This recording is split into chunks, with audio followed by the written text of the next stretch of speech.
Biriti iyo Rahul guurkoodu wuxuu dhacay dhawaan, laakiin guriga loo guuriyay jacaylka ma aysan helin. Sodohdeed mar walba aad ayay u nacbayd. Rahulna isagu waxaas dhan wuu iska indhatiri jiray. Maalin ay subaxnimo ahayd, Biriti waxay sodohdeed u keentay shaah iyo nafaqo basal laga sameeyay. Sodohdii ayaa dhahday, laakiin maxaad mar walba basal ugu samaysaa? Waxaan jeclahay tan laga sameeyay barandhada. Biriti si cabsi leh ayay ugu jawaabtay, hooyo waan kuu sheegay barandhada xasaasiyad daran ayaan ku qabaa, xitaa haddii aan u dhawaado waan ku xanuunsadaa ayay ugu jawaabtay. Sodohdii si xanaaq leh ayay saxankii dhulka ugu tuurtay. Waxay dhahday, mar walba cudur iyo marmarsiyo ayaa la timaadaa. Nasiib xumo ma aysan ahayn in gurigan lagu soo aroosiyo. Biriti indhaheeda ilma ayaa kasoo daadatay. Waxay dhahday, maxaan u soo galay gurigan cidna aysan iga jeclayn. wax yar kadib Rahul ayaa yimid. markuu arkay iyadoo ooynaysa ayuu ku qayliyay. wuxuu dhahay, mar kale riwaayadaadii ayaa bilowday miyaa? gurigan markaan imaado dhibkaaga ayaa isugaya. kadib wuxuu ku amray, tag jikada oo ii keen liin iyo biyo. Biriti markuu ku qayliyay qalbigeedu wuu sii jabay. waxay si hoose u tiri, waxaa fiicneed inaanan weligii aana guursanin. isla waqtigaas waxay maqashay qosol gabar oo ka soo yeeraya gudaha guriga. Biriti waa ay yaabtay. waxay dhahday, yaa guriga jooga? codku wuxuu ka soo baxay qolka Rahul. si tartiib ah ayay albaabka ugu dhawaatay. waxayna daaqada ka soo eegtay gudaha. waxay aragtay gabar taagan bannaanka daaqada. Rahulna isagoo dhoola cadaynaya ayuu la hadlaayay. wuxuu dhahay, bibi isbuuca dambe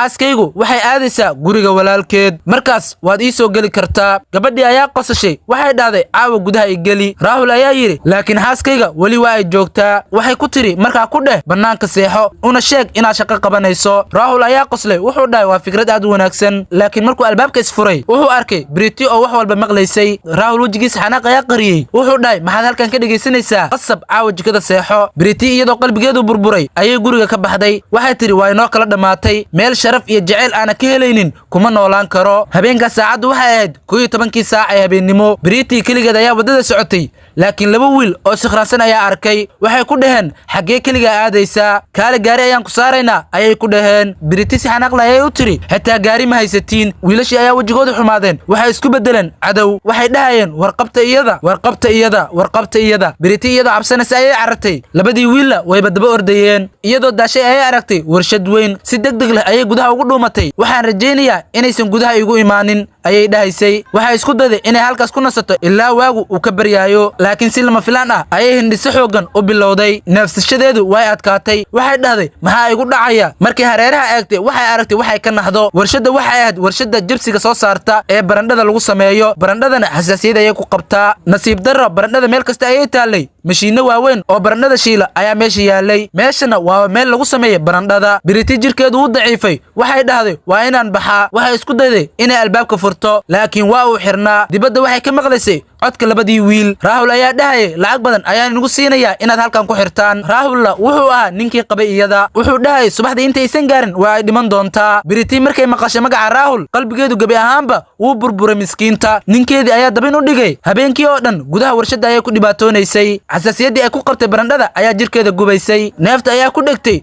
waxay ku qaylinaysay, wari caawiya, wari caawiya, laakiin cidna ma aysan maqal. ilaa ugu dambayn ay ku dhimatay gudaha warshadda barandhada. laakiin dhimashadeeda ma aysan ahayn mid halkaas ku dhammaatay. waxaa la sheegaa in habeen kasta laga maqlo cod haweenay oo ooynaysa. mashiinaduna iskood ayayba isdaarayeen. dadka gudaha galana habeenkii waxay arkayeen haweenay indhacas leh oo jirkeedu boor barandhaha qarinayay. waxayna si hoose u dhahaysay, ma jeceshahay barandhada, ma jeceshahay barandhada. kadibna waxay isku beddeshay reer aakhiraad cabsi badan. kaalaya aan isla daawanne mid kale oo sidooda oo kale ah.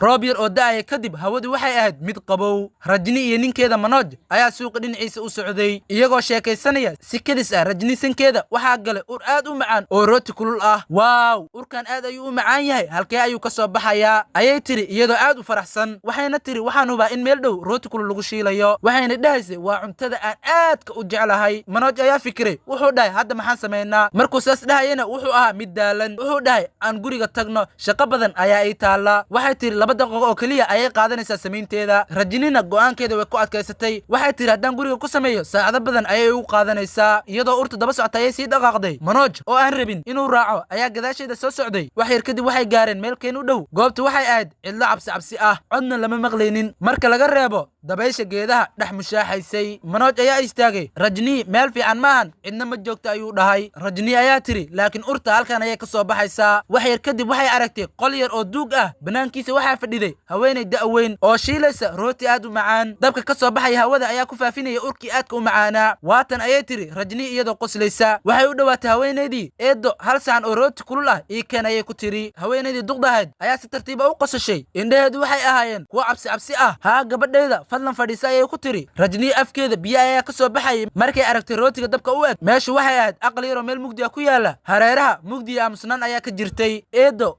ayay Rajni tiri iyadoo hareeraha fiirinaysa. halkan keligaa miyaa jooga? haweeneydii duqda ahayd ayaa dhowla caddaysay. haa gabadhayda qof kasta oo urta soo raaca waxaan siiyaa rooti aad u kulul. meel fog Manoj ayaa si murugo leh u istaagay. Rajni dhaqso ayuu ku qaylinayay. meeshan waan ka baxsanayaa, meel la degan yahay maahan ayuu dhahayay. isla markaas dabayl qabow ayaa si xooggan u dhacaysay. geedihi ayaa ruxmay. Rajni qalbigeeda cabsi yar ayay ka dareentay, laakiin urta cuntada ka soo baxaysa ayaa ka xoog badnayd. duqdii waxay sahan ku riday 2 rooti, kadib dusha waxay uga daadisay budo guduudan oo aad u cas. waa maxay budadan casaanka ah? ayay Rajni dhahday. duqdii ayaa madaxa kor u qaaday. waa sirtayda khaaska ah, aniga ayaa sameeya ayay ku tiri. Rajni ayaa isku daday inay cuntada cunto. dhadhanku wuxuu ahaa midaan caadi ahayn, aad ayuu u macaan yahay ayay dhahaysay. duqdii ayaa si tartiib ah u qosashay. marka hore dadka waan dilaa ayay cod hoose ku tiri, kadibna dhiigooda qoraxda ayaan ku qalajiyaa. basbaas ayaana ka sameeyaa ayay ku tiri. Rajni gacanteeda ayaa hal mar istaagtay. maxaa gacanteeda ma dhaqaaqaysa ayay tiri. cuntada inaa cuna ayaan rabaa, laakiin cuntada iimaba soo dhowaanayso. Rajni 2 ilbiriqsi ayay aamustay. waxay mooday inay kaftamayso, laakiin markay mar kale cuntada carfisay indhaheeda waxay ku aragtay cagaha haweeneyda. cagaheedu gadaal ayay u jeedsadeen. qabow daran ayaa jirkeeda wada maray. si tartiib ayay saxankii u dhigtay. wax dambe ma cuni karo ayay cod gariiraya ku tiri. waxay dhaqso ugu laabatay. Manoj maxaa kugu dhacay ayuu weydiiyey. degdeg aan halkan uga baxna ayay tiri. gacantiisa ayay si xoog leh u qabatay. labadoodu waxay bilaabeen